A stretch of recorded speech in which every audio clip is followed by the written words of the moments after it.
Welcome students and public. चल public मैंने आज क्यों बोला, आज का टॉपिक सीरीज टॉपिक्स में से नहीं है। आज का जो टॉपिक समझ लिए है वो साइंस का ऐसा टॉपिक है, इन फिजिक्स का ऐसा टॉपिक है, बहुत ही ओल्ड टॉपिक है और फिजिक्स के डेवलपमेंट से बहुत पहले ये प्रिंसिपल जो है सो डेवलप कर गया था। इस बात को सभी लोग जानते हैं, बहुत लोग जानते हैं इसको। ठीक है, तो सबसे पहले हम क्या टॉपिक्स पढ़ाने वाले हैं इसको हम थोड़ा सा साइलेंट रखते हैं और इस पर चर्चा करते हैं कि हुआ क्या था। क्या कभी आप लोगों ने इस वर्ड यूरेका को सुना है? The word Eureka. Have you ever heard the word Eureka? ये ग्रीक की perhaps, कंफर्म नहीं है, perhaps ये ग्रीक की भाषा है और इसका जो मतलब होता है, हिंदी में जो मतलब होता है वो है मिल गया। मतलब इंग्लिश में कहे तो I have found, I got it, I got it, I have found, I got it, मैं समझ गया, ऐसा कुछ इसका मतलब होता है। ग्रीस के एक दार्शनिक हुआ करते थे और उनका नाम था, क्या नाम था? अब सारे लोग जान जाएंगे, आर्किमिडीज। स्पेलिंग गलत हो जाए तो क्षमा कीजिएगा, क्या हम लोग थोड़ा साइंस वाले स्पेलिंग वगैरह पर बड़ा कम ध्यान देते हैं। उनका नाम था आर्किमिडीज और इन्होंने कौन सा सिद्धांत खोजा था? उत्प्लावकता का सिद्धांत, फोर्स ऑफ बायोन्सी, है ना। और आर्किमिडीज लॉ भी के नाम से भी जाना जाता है वो। ठीक है, कहानी क्या हुई थी ये बड़ा इंटरेस्टिंग है और जानने की ज़रूरत है। सभी लोग जाने, जो लोग स्टूडेंट हैं वो तो जाने ही, जो स्टूडेंट नहीं है वो भी जाने। क्या हुआ था, ये वहाँ ग्रीस के दरबार में दरबारी थे और इनको दरबार की तरफ से कहीं न कहीं कोई महल मिला हुआ था। इनके पास एक बाथ टब था, तो बाथ टब में ये जब नहाने जाते थे, अब आप सोच रहे हैं इतनी कहानी क्यों बता रहे हैं? कहानियों में बड़ा दम है, ठीक है, बड़ा ही दम है। बाथ टब होता था, लबालब पानी से भरा रहता था। जो भी वहाँ पर इनके कामगार होंगे इस बाथ टब के अंदर क्या करते होंगे? पानी को भर देते होंगे और जब ये साहब नहाने के लिए इसके अंदर इंटर करते थे इसमें, तो ये पाते थे कि इनका वेट जो है सो रिड्यूस कर जाता है। इनको अपना शरीर हल्का महसूस होता था, और ये डेली परेशान रहते। दार्शनिक थे ये, फिलोसोफर। तो ये सोचते थे कि भैया आखिर पानी में इंटर करने से हमारे शरीर के वजन में कमी क्यों आ रही है? Why the weight has been reduced as soon as I enter in the water.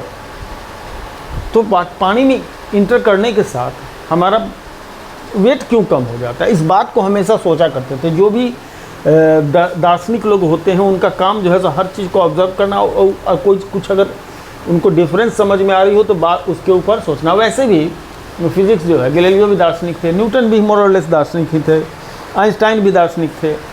और दर्शन के बगैर तो खैर साइंस को समझना बड़ा मुश्किल है।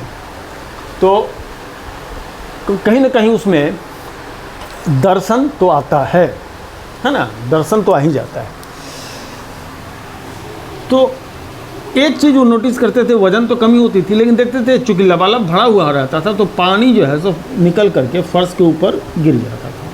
पानी इधर से गिर जाता था फर्श पर जब इंटर करते थे। ये चीज़ सोचते थे कि हम इंटर करते हैं, पानी बाहर क्या होता है? गिर जाता है। करेक्ट है ना, पानी बाहर गिर जाता है। अब ऐसे सिचुएशन में ये दिमाग लगाते रहे कि आखिर हमारा क्यों ऐसा हो रहा है कि हमारा वज़न कम हो रहा है। तब इन्होंने सोचा, अब थोड़ा सा आदमी का फिगर हम नहीं बनाएंगे, है ना, ये तरह अच्छा लगता नहीं है ना। ये सोचे कि हम इसमें इंटर करते हैं और हम ये जगह घेर लेते हैं, ठीक है, इस जगह पर हम आ जाते हैं, इस जगह पर हम आ जाते हैं और यहाँ का जो पानी था ये नीचे की तरफ गिर जाता है, नीचे की तरफ गिर जाता है। अब हमको पहले इस जगह को नीचे का पानी संभाल रहा था, नीचे का पानी इस जगह के पानी को संभाल रहा था और अब ये क्या कर रहा है, ऊपर की तरफ हमारे वेट को संभालने की कोशिश कर रहा है। संभाल नहीं रहा है, संभालने की कोशिश कर रहा है, क्योंकि आदमी जब पानी के अंदर जाता है तो नीचे चला जाता है, डूब जाता है। संभालने की कोशिश कर रहा है।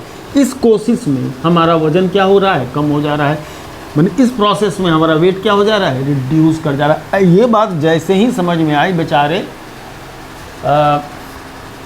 जिस अवस्था में थे, नहाते वक्त इंसान किस अवस्था में रहता है वो आप सब कोई समझ सकते हैं। उसी अवस्था में निकले, दौड़े, भागे और रोड पर दौड़ते हुए यूरेका यूरेका बोलते हुए, यूरेका यूरेका बोलते, मिल गया मिल गया मिल गया, समझ में आ गया करते हुए रोड के ऊपर निकल गए थे। बहुत लोग ये कहानी जानते होंगे। तो उसी घटना को लेकर के उन्होंने अपना आर्किमिडीज प्रिंसिपल दिया। और क्या था वो आर्किमिडीज प्रिंसिपल, हिंदी अंग्रेजी दोनों में बोल देते हैं धीरे धीरे। When any object is immersed, when any solid object is immersed inside any liquid, totally or partially, an apparent loss in weight is observed, and this apparent loss in weight is equal to the water or liquid displaced by the object. Hindi में सुन लीजिए, यदि किसी ठोस को किसी तरल में पूर्णतः या अंशतः डुबाया जाता है तो उसके भार में एक प्रत्यक्ष कमी आती है और वह कमी उस वस्तु के द्वारा, उस ठोस वस्तु के द्वारा हटाए गए तरल के भार के बराबर होता है। मतलब reduction in weight, loss in weight, भार में कमी उतनी ही होती है जितना पानी को आप रिप्लेस करते हैं या ऑब्जेक्ट वो रिप्लेस करता है, उतने ही से उसका वेट क्या हो जाता है, रिड्यूस कर जाता है। यही तो है आर्किमिडीज लॉ, आर्किमिडीज प्रिंसिपल कह लीजिए, लॉ कह लीजिए, जो कह लीजिए, है ना। आर्किमिडीज प्रिंसिपल या आर्किमिडीज लॉ, प्रिंसिपल ही उसको बोलते हैं। ज़्यादातर जगह पर आर्किमिडीज लॉ नहीं बोलते हैं, आर्किमिडीज प्रिंसिपल ही बोलते हैं, है ना। आर्किमिडीज प्रिंसिपल, आर्किमिडीज का सिद्धांत कहा जाता है, ठीक है जी। आर्किमिडीज के नियम तो नहीं बोलते। इसको और अच्छी तरह से समझने के लिए चलिए एक एक्सपेरिमेंट की तरह हम लोग इसको सोचें कि ये कहना क्या चाहते थे। कहना ये चाहते थे, चलिए देखिए, एक इस तरीके का भरा हुआ, इस फिगर को ज़रा सा मैं हटा दूं, दूसरा एक्सपेरिमेंटल फिगर बनाए, उसके बाद हम लोग बात को समझें, है ना। दूसरा एक्सपेरिमेंटल फिगर बनाए तब हम लोग बात को समझें, ठीक है। एक जार ऐसा लिया जाए जिसमें क्या हो, यहाँ पर एक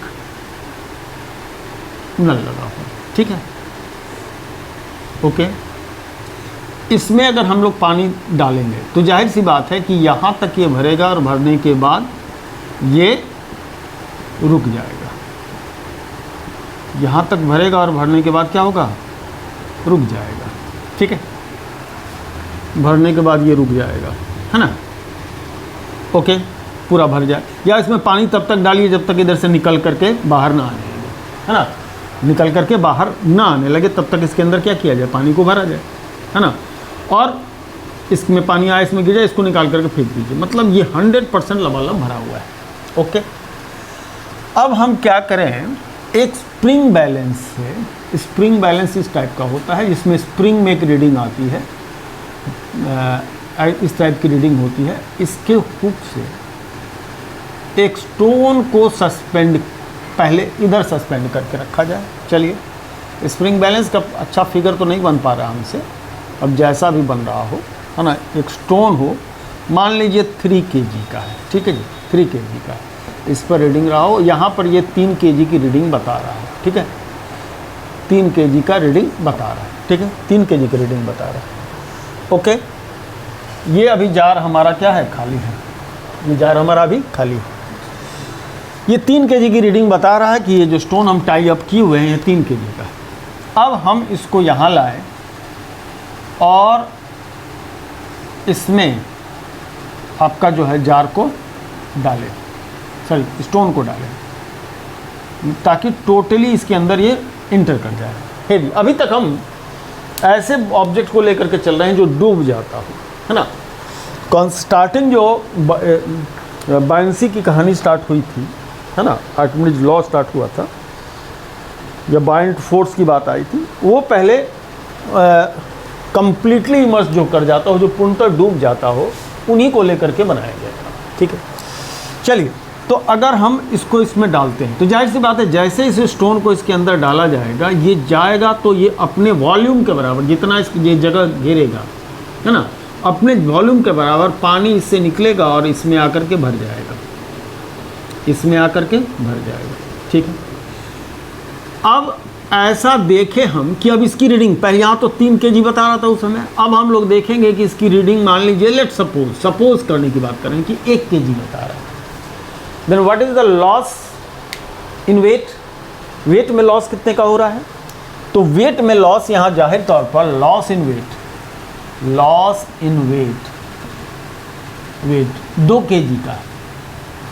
अब पानी इस जार में आ चुका है, जो ये स्टोन जिस लिक्विड को डिस्प्लेस किया है वो इसमें आ चुका है, ठीक है।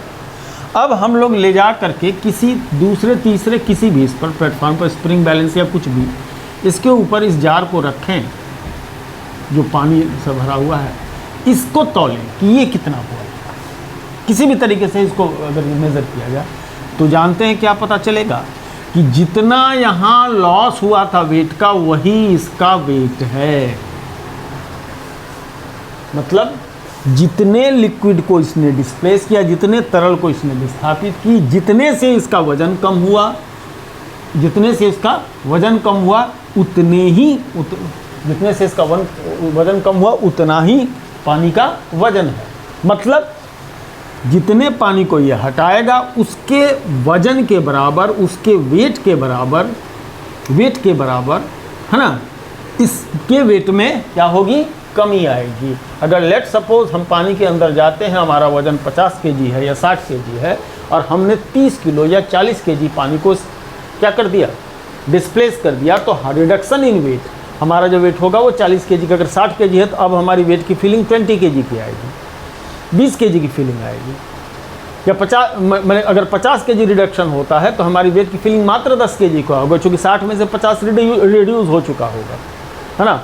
वो किस वजह से, ये वजह ये कि जिस लिक्विड को आपने डिस्प्लेस किया वो ऊपर की तरफ एक बॉयंट फोर्स लगाता है, एक बॉयंट फोर्स लगा रहा है हर जगह। जैसे कि मान लीजिए एक पानी के अंदर ये पानी है, इस पानी के ऊपर नीचे का पानी उतना ही क्या कर रहा है, बॉयंट फोर्स लगा रहा है, चूँकि दोनों की डेंसिटी सेम है, ये गोलाकार पानी और नीचे जो बाकी जो पानी है दोनों का डेंसिटी सेम है। इस वजह से होगा ये कि ना ये ऊपर जाएगा ना नीचे आएगा, जहाँ है वहीं रह जाएगा। लेकिन जो स्टोन वगैरह या हेवी ऑब्जेक्ट जो हम लोग यहाँ इसमें डालेंगे, चूँकि बॉयंट फोर्स ऊपर की तरफ है ना, उत्प्लावक बल कहते हैं, उत्प्लावक बल, और उत्प्लावक बल डिस्प्लेस लिक्विड के बराबर होगा। Point to be noted my lord, उत्प्लावक बल यानी कि बॉयंट फोर्स जो होगा वो डिस्प्लेस विस्थापित तरल के भार के बराबर होगा, तो बॉयंट फोर्स जो होगा उसके बराबर होगा, है ना।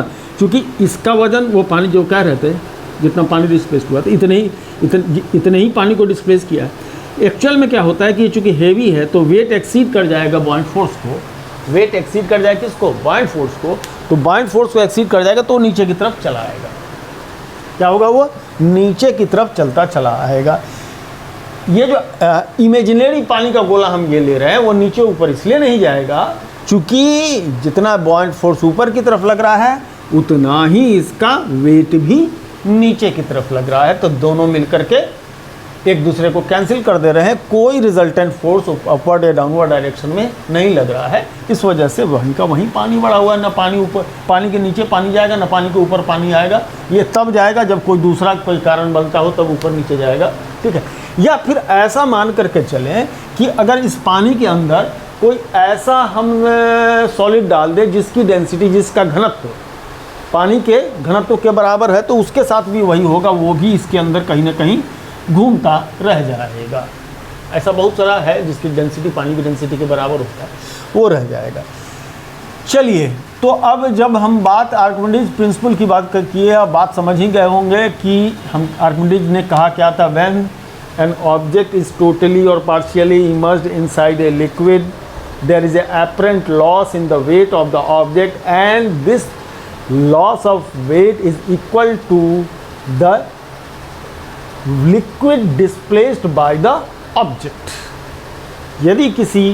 यदि कोई ठोस किसी तरल में पूर्णतः या अंशतः डुबाया जाता है, उसके भार में एक प्रत्यक्ष कमी आती है, और वह कमी उसके द्वारा विस्थापित तरल के भार के बराबर होता है। ये लाइन खूब पढ़ते हैं, हम लोग भी पढ़ते रहें, और आज के दौर में बच्चे पढ़ते होंगे, लेकिन रियल मीनिंग सेंस से समझते नहीं होंगे। ये थोड़ा आज ट्रैक से, बहुत दिन से हम सीरीज़ में बहुत सारा चीज़ हम rotation, centre of mass, laws of motion, ये सब पढ़ा रहे थे। बीच में मन किया कि कुछ डिफरेंट देखते हैं, थोड़ा सा डिफरेंट हो जाए, चेंज हो जाए। इस वजह से हमने क्या किया कि आज आर्किमिडीज प्रिंसिपल को उठा करके और सोचा कि इस पर थोड़ी चर्चा करते हैं, और ये समझाने की कोशिश करते हैं कि किसी भी साइंटिफिक लॉ वगैरह को देखने का जो नज़रिया होना चाहिए, चूँकि थोड़ा सिंपल है समझाने के लिहाज से, इसलिए हमने इसको पिकअप किया। मैं खुल करके बता रहा हूँ, ये नज़रिया होना चाहिए। अब बहुत हर चीज़ को सिंप्लीफाई, इस लेवल तक सिंप्लीफाई आम आदमी के लिए करना तो थोड़ा सा मुश्किल है, नॉर्मल पीपल के लिए करना तो मुश्किल है, लेकिन जो लोग फिजिक्स पढ़ रहे हैं उनको इस लेवल तक किसी भी कॉन्सेप्ट को समझना बड़ा ही ज़रूरी होता है। अगर आप इस लेवल तक समझते हैं उस कॉन्सेप्ट को, खास करके क्लासिकल मैकेनिक्स की हम बात कर रहे हैं, जो 11th में आप पढ़ते हैं क्लासिकल मैकेनिक्स, तो क्लासिकल मैकेनिक्स मतलब कि अप टू ग्रेविटेशन, यानी स्टार्टिंग से लेकर के ग्रेविटेशन के चैप्टर तक ये क्लासिकल मैकेनिक्स में आता है ना। अगर एनसीईआरटी की बुक करें तो पार्ट 1 जो है कंप्लीट क्लासिकल मैकेनिक्स है, इवन आपका इलास्टिसिटी भी क्लासिकल मैकेनिक्स के अंदर ही आता है। तो क्लासिकल मैकेनिक्स की बातें कम से कम इस लेवल तक क्लियर समझ में आनी चाहिए, इस जैसा समझ में आना चाहिए, ठीक है ना, तो ज़्यादा बात अच्छी होगी।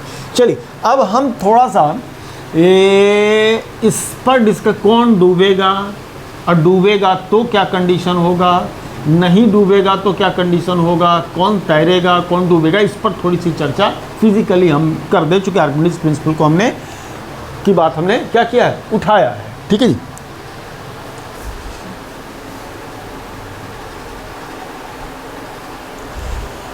हाँ, 3 कंडीशन हो सकते हैं। क्या?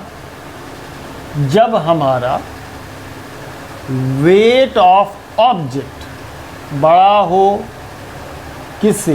वेट ऑफ वाटर लिक्विड कह ले, WL, वेट ऑफ ऑब्जेक्ट बड़ा हो, वेट ऑफ लिक्विड, मतलब डेंसिटी रो ऑब्जेक्ट बड़ा हो, डेंसिटी लिक्विड, करेक्ट। तब क्या होगा? इमर्स कर जाएगा, होगा ये इमर्स, कंप्लीट इमर्शन हो जाएगा, पूरी तरह से डूब जाएगा, ठीक है जी, पूरी तरफ से डूब जाएगा। तो डूब जाएगा तो जैसे कि ये है, इसके अंदर हमारा लिक्विड है, ठीक है, और हम कह रहे हैं कि इस जैसे जाएगा तो जितना ये पानी रिप्लेस करेगा उसके बराबर इस पर बॉइंट फोर्स, उत्प्लावक बल लगेगा, नीचे की तरफ इसका वेट लगेगा। तो अब इसका एपरेंट वेट कितना होगा? What will be the apparent wait? तो एपरेंट वेट के लिए हम लोग आते हैं, एपरेंट वेट, आभासी भार, apparent weight W dash, that will be W minus FD, ठीक है। अब इसको थोड़ा सा टर्म से भी हम लोग समझें, टर्म से भी हम लोग क्या करें, समझें। इसको स्फेरिकल क्यों लेना है, स्फेरिकल ले लेंगे, स्फेरिकल किसी भी शेप में हो, चलिए इस चीज़ को हम लोग किसी भी शेप में ले लेते हैं, W माइनस एफ बी। अब होगा क्या कि अगर डेंसिटी की बात करें, किसका, सॉलिड का, ऑब्जेक्ट का, तो वो हो जाएगा volume into density, volume into क्या, density minus volume, F B कितना होगा, एफ बी भी यही होगा, वॉल्यूम, दोनों के लिए भी वॉल्यूम मिलेगा। क्यों? चूँकि ये ऑब्जेक्ट उतना ही पानी को हटाएगा जितना इसका खुद का आयतन है, उतना इसका खुद का है। वॉल्यूम इनटू व्हाट, इसका डेंसिटी। चूँकि डेंसिटी होता है, अरे यार कभी कभी बहुत छोटी छोटी बातें, एक जरा सा वेट का मतलब हो जाएगा इसका mass of object into G minus mass of liquid into G, G को बाहर कर लीजिए, अब M naught minus M L into G. अब देखिए डेंसिटी होता है किसी भी चीज़ का मास अपॉन वॉल्यूम, तो मास बराबर क्या हो जाएगा, वॉल्यूम इंटू डेंसिटी। इसी चीज़ का हम इस्तेमाल कर रहे हैं कि मास ऑफ द ऑब्जेक्ट जो हो जाएगा इसका volume into density minus volume into density of the liquid into क्या, जी। ओके, तो ऐसे सिचुएशन में एपरेंट वेट W डैश भी कॉमन होकर के rho not minus rho L into क्या हो जाएगा, जी हो जाएगा। ये इसके लिए हम लोग कह सकते हैं क्या, उसका एपरेंट वेट हो सकता है। अब शेप के हिसाब से वॉल्यूम को हम लोग डिसाइड कर सकते हैं, है ना, वॉल्यूम को डिसाइड कर सकते हैं। अगर वो मान लीजिए क्या है, स्लैब है, अगर वो स्लैब होगा तो ये क्या हो जाएगा, स्लैब हुआ तो स्लैब हुआ इस टाइप का, ये वाला, अरे ऐसा है ना, इस टाइप का, इस टाइप का, इस टाइप का, इस टाइप का अगर स्लैब हुआ तो एक बेस एरिया ये हो जाएगा, एल्टीट्यूड h हो जाएगा, तो वॉल्यूम a इंटू एच हो जाएगा, a इंटू एच हो जाएगा, तो W डैश हमारा a into H rho not minus rho L into G, ऐसा होगा। अगर वो स्फेयर है, तब तो आप वॉल्यूम कितना हो जाएगा, तो वॉल्यूम इसका 4/3 पाई आर क्यूब हो जाएगा, ऐसा जो कुछ भी होगा। अब जो भी उसका हिसाब बनेगा उसके हिसाब से हम लोग उसको क्या कर सकते हैं, डाल सकते हैं। अब इसी में अगर दोनों का वेट बराबर हो जाए, W not equal to W liquid, पानी में ही पानी डाल दिया जाए, या कोई ऐसा लिक्विड या ऐसा कोई सॉलिड हो जिसकी डेंसिटी ऑलमोस्ट उसके डेंसिटी के किसकी डेंसिटी के बराबर हो, यानी लिक्विड की डेंसिटी के बराबर हो। ऐसी भी सिचुएशन हो सकती है, सिचुएशन तो ऐसी भी हो सकती है ना, यानी कि दोनों की density same, density of object equal to density of liquid, है ना। तो जब ये बराबर होगा तो अब इसके लिए अलग से हम लोग कोई डेरिवेशन नहीं करने जा रहे हैं यहाँ पर। तो अगर बराबर हो गया तो rho not minus rho L equal to क्या हो जाएगा, 0। तो apparent weight W dash equal to क्या हो जाएगा, 0। एपरेंट वेट इसका क्या हो जाएगा, 0 हो जाएगा, ठीक है, एपरेंट वेट इसका 0 हो जाएगा। ये तो सिंपल है जब डेंसिटी सेम हो जाएगा। समस्या और इंटरेस्टिंग बात क्या होगी, जब तीसरी बार जब उसका ऑब्जेक्ट का खुद का वेट लिक्विड के वेट से कम हो, जब पूर्णतः, अंशतः या पूर्णतः, अंशतः जो बात कर रहे थे ना, पार्शियली और टोटली, तो जब पार्शियली इमर्ज्ड होगा मतलब पूरा डूबेगा नहीं, कुछ भाग उसका क्या रहे, कुछ पार्ट उसका ऊपर रह सकता है, जैसे लकड़ी को डालते हैं, पूरा तो अंदर नहीं जाता।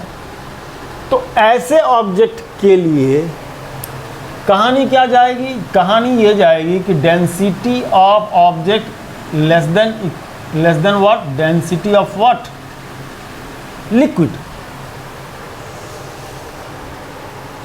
तो जब ये तैरने लगेगा, तो इसका एपरेंट वेट क्या होगा, कोई भी ऑब्जेक्ट है मान लीजिए, है ना, ऐसा रेक्टेंगुलर ही है, ठीक है, रेक्टेंगुलर, अगर ये तैरने लगता है, ठीक है, अगर ये तैरने लगता है, ठीक,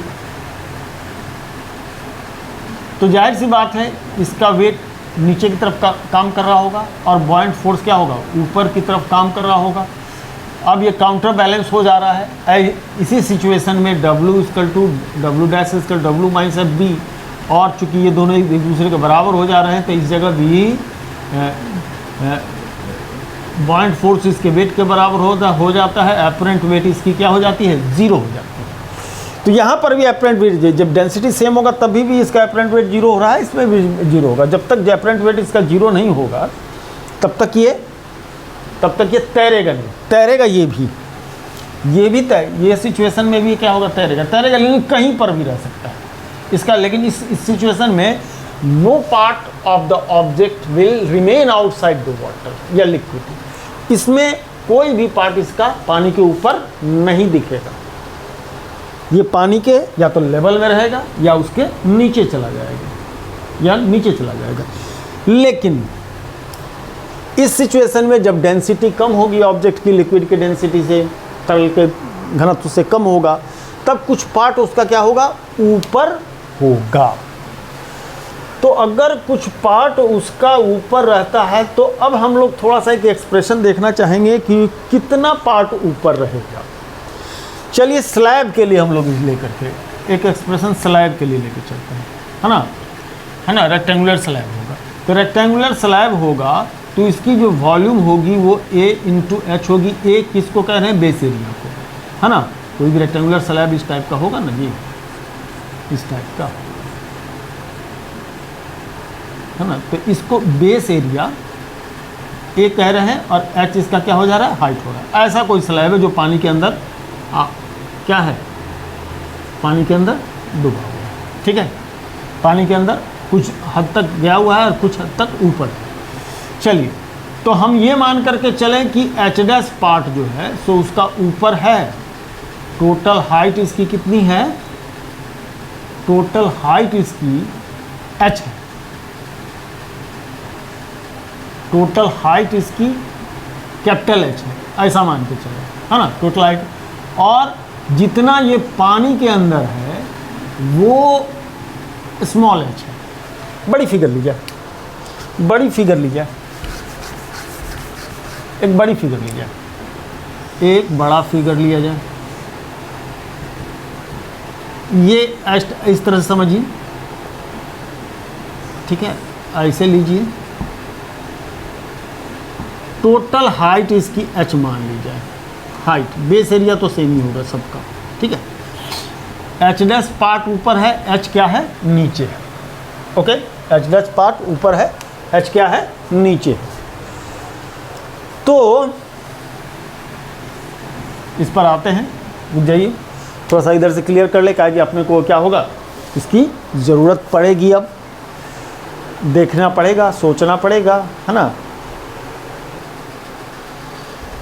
तो यानी कहने का मतलब कि टोटल H जो है H डैश प्लस H, अब जाहिर सी बात समझ सकते हैं, H डैश वो पार्ट है जो एयर में है और H वो पार्ट है जो लिक्विड के अंदर है। लिक्विड में वाटर हो सकता है, कुछ भी हो सकता है, ठीक है।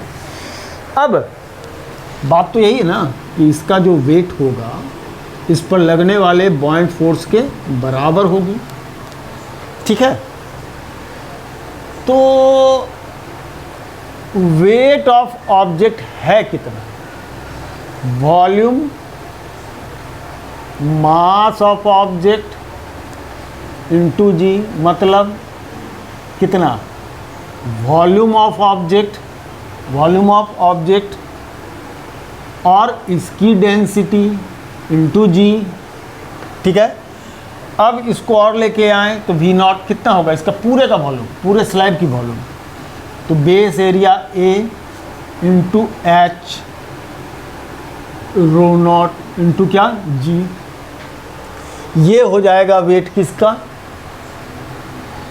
स्लैब का। बॉइंट फोर्स जो इसके ऊपर लगेगा वो mass of liquid into G, liquid तो इतना ही है ना जी, इतना ही लिक्विड डिस्प्लेस हुआ है ना, इतने दूर का ही ना, करेक्ट। इसके लिए जो हाइट लिया जाएगा h होगा, खैर। तो volume of liquid, density of liquid into G, volume of liquid A into H, correct, rho L into G. एक चीज़ यहाँ कर लीजिए, खैर वो भी हम लोग कर ही लेंगे। सिंस हो क्या रहा है, फ्लोटिंग हो रही है, तैर रहा है, उसके ऊपर तैर रहा है, यानी W नॉट इजकल टू क्या, force of buoyancy. Force of buoyancy जो आप ऊपर की तरफ बायंट फोर्स लग रहा है जो इसको रिड्यूस कर रहा है, तो ये कितना हो जाएगा, ए एच रो नॉट जी, और इधर में कितना होगा क्या, A H rho L G. ठीक है, अब जरा सा देखिए, ए कैंसिल, जी कैंसिल, तो H into rho nought equal to H into rho L. अब जरा सा देखिए, कैपिटल एच पूरी height H plus H dash होगी, तो H plus H dash equal to कितना, एच रो एल। ठीक है, तो H rho nought plus H dash rho nought equal to H into rho L. ठीक है जी, तो H dash rho nought equals to H rho L minus H rho nought, H dash equal to rho nought, है ना, H common, rho L minus rho nought, H dash equal to, इसको इधर ले आकर इधर डिवाइड कर दीजिए, rho L upon rho not minus rho nought upon rho nought 1। यानी कि जो पार्ट ऊपर होगा वो, जो पार्ट ऊपर होगा वो इतना होगा। जाहिर सी बात है, रो एल की वैल्यू बड़ा और इक्वल होना चाहिए रो नॉट से, ताकि रो एल अपॉन रो नॉट जो हो ग्रेटर देन इक्वल टू क्या रह जाए, 1 रह जाए, ताकि ये आपको पॉजिटिव मिले। निगेटिव का कोई सेंस होता नहीं है। मतलब इसमें ये कंडीशन आप अगर इसका ये इससे बड़ा है तो वो डूबता है, ये अगर इससे बड़ा है तो डूबता है। एच डैश की वैल्यू निगेटिव मिलेगी, एच डैश की वैल्यू आपको निगेटिव मिलेगी, है ना। ये कंडीशन इसके लिए है कि जब आपका rho L greater than equal to क्या हो, रो नॉट हो, मान कि लिक्विड की डेंसिटी सॉलिड की डेंसिटी से ज़्यादा हो, यानी पानी लिक्विड ज़्यादा भारी हो, किससे, जिसको आप उसमें रख रहे हैं, डुबाने की कोशिश कर रहे हैं, या ये जो तैर रहा है उसके ऊपर, है ना।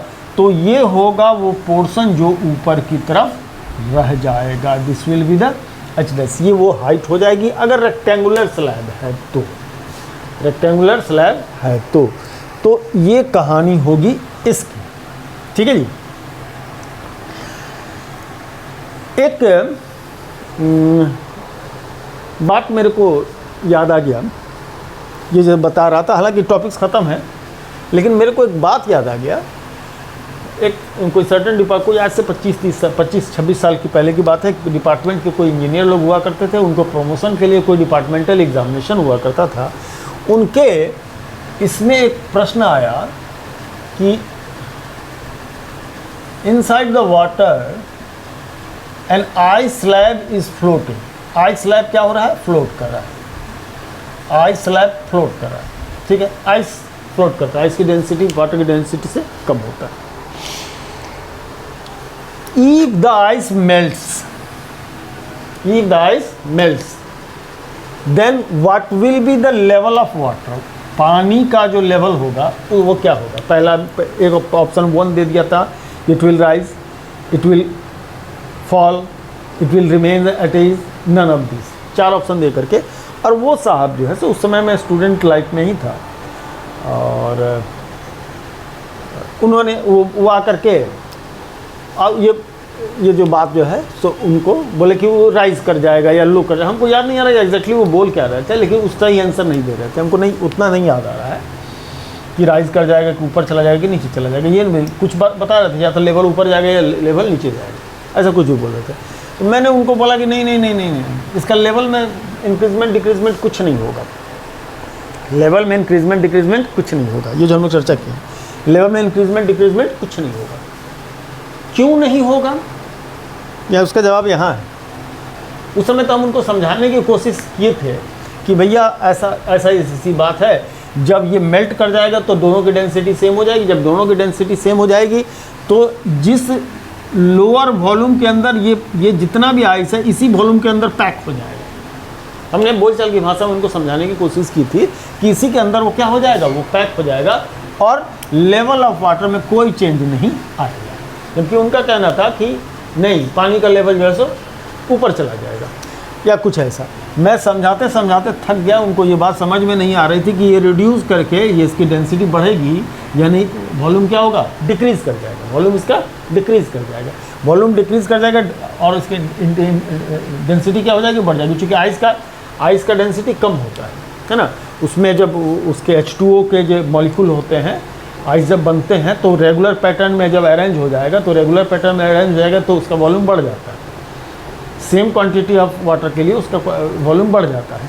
तो ऐसे सिचुएशन में जब वो फिर से लिक्विड में कन्वर्ट होगा, रैंडम मोशन में जब उसके मॉलिक्यूल्स आ जाएंगे, तब ऐसे सिचुएशन में क्या होगा कि वो उसकी डेंसिटी रिड्यूस कर जाएगी, वॉल्यूम उसकी डेंसिटी इंक्रीज कर जाएगी, वॉल्यूम रिड्यूस कर जाएगा, वॉल्यूम रिड्यूस कर जाएगा। इसी के अंदर जितना भी आइस था ये इसी वॉल्यूम के अंदर आके पैक हो जाएगा, यानी कि लेवल ऑफ वाटर में कोई चेंज। अरे अब यहाँ देखिए, अब यहाँ पर आप देखिए, यहाँ ऑब्जेक्ट का डेंसिटी जब तक छोटा हो, लिक्विड से ऑब्जेक्ट की डेंसिटी जब तक बड़ी रहेगी, कुछ पार्ट H' ऊपर की तरफ दिखेगा ना,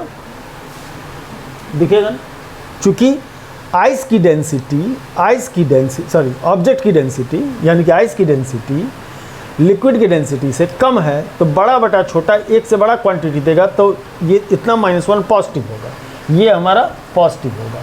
चूँकि आइस की लिक्विड की डेंसिटी क्या होगी, आइस से वाटर की डेंसिटी, हमारा आइस की डेंसिटी से, आइस की डेंसिटी आई लीजिए, आइस की डेंसिटी बड़ा होता है, तो ρW upon ρI greater than 1, then ρW upon ρI -1 positive होगा। यानी अगर ये चीज़ पॉजिटिव हुआ तो H' भी पॉजिटिव होगा, माने H ऊपर, माने कि जो हाइट जो ऊपर की तरफ दिख रहा है वो दिखेगा। लेकिन जैसे ही ये दोनों बराबर हो जाएंगे, ये दोनों बराबर हो जाएंगे, तो ये दोनों बराबर होता है, एक है ना, डेंसिटी ऑफ वाटर अपॉन, ये भी तो वाटर ही हो जाएगा, तो density of water upon density of water 1 हो जाएगा, 1 - 1 0, तो H' की वैल्यू कितनी हो जाएगी, 0 हो जाएगी, है ना, H' की वैल्यू 0। तो बाहर निकले हुए भाग का वैल्यू क्या हो जाएगा, 0, है ना, तो बाहर कुछ भी दिखेगा नहीं। तो क्या उसको राइज कर देगा, वाटर का लेवल राइज कर देगा, नहीं राइज करेगा, क्योंकि उसी के अंदर क्या होगा, वो इंटर कर जाएगा। H' की वैल्यू सिर्फ हमारी क्या हो जाएगी, 0, बाहर कोई भी भाग दिखेगा नहीं। लेकिन जितना वो अपने भार के बराबर पानी को तो पहले ही डिस्प्लेस कर चुका है। और जब हम आए, देखिए इसको समझिए, बात को जरा समझिएगा। जब तक आप आइस नहीं डाले थे तो लेट सपोज दैट कि यहाँ पर रहा होगा, जैसे आपने इसके अंदर आइस को डाला होगा, ये अपने वेट के बराबर इसको यहाँ तक राइज कर दिया होगा, तो ये तो पहले ही लिक्विड को डिस्प्लेस कर चुका है भैया, लिक्विड को पहले ही डिस्प्लेस कर चुका है अपने वेट के बराबर।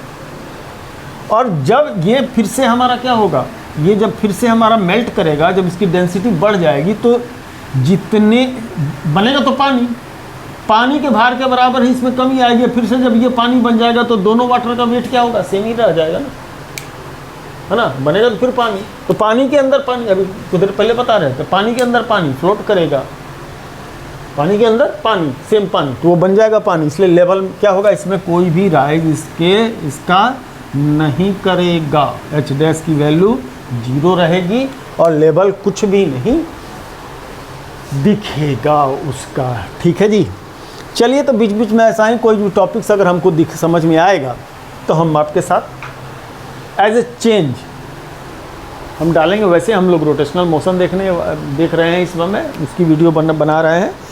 अब कल से जो नेक्स्ट वीडियो होगा वो हमारा torque, moment of the force, moment of inertia, rotational motion, इन सब बातों पर होगी। ओके, चलिए, धन्यवाद, नमस्कार।